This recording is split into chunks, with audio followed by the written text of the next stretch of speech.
Hello, everyone. I will soon introduce the next musical number, but I thought since there's such a sweeping tradition of paying tribute to Professor Bert Nesser, so I'll jump in. Not out of necessity, but out of, say, tradition. Tradition is a good word. I don't, Chana, I think I can say Chana. Chana was never my advisor, and I haven't known her for 35 years. I've barely been alive for 36. So the extent of my acquaintance with Chana was either as a teacher or as in what is the current state of my a career, which is the kind of advice for the budding scholar. And I'd like to share just two things that I remember from Chana, and I will continue to remember from Chana, which I think are different maybe than what many of the people have mentioned here. The first one is middle of my PhD, I was completely baffled. I think that is what's called being in a PhD. My advisor retired in the middle of my PhD. Everything was in flux is not even a word.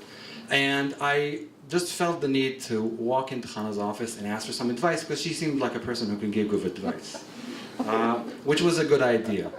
Now, interestingly enough, Wolf comes up a lot. Chana is the only person in the department with a room of her own.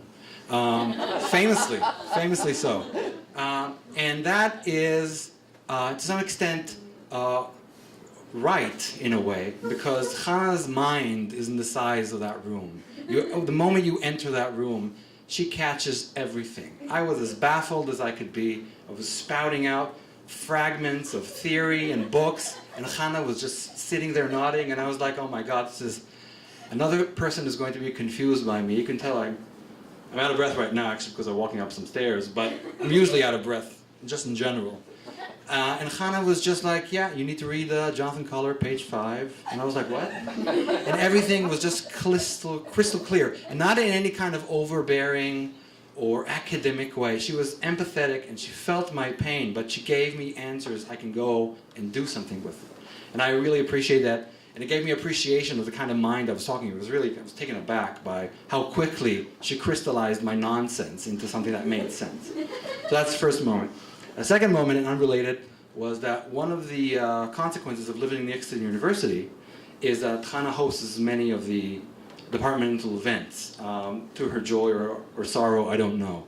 And one time, now Chana, to me, mainly because I knew her maybe later in her career, was always a very intimidating person.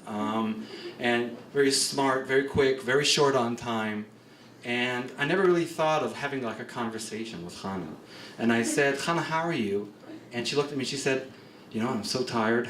I woke up at 4:30 in the morning to grade papers, and I have to do this. I was shocked. It's like, I don't know what the equivalent of this would be. But I was shocked, not because in any kind of unpleasant way. Again, it was so comforting to see that the second you asked her how she was, and this, by the way, I made that into like a kind of tradition. Every time I see Chana, I ask how she is to see if I still get the real stuff, and I always get the real stuff. So I find that very inspiring, that a person as accomplished and as obviously serious and industrious as you are has the time to be a human being, which is really a rarity, I think, in academic life in general. So that was my 2 cents.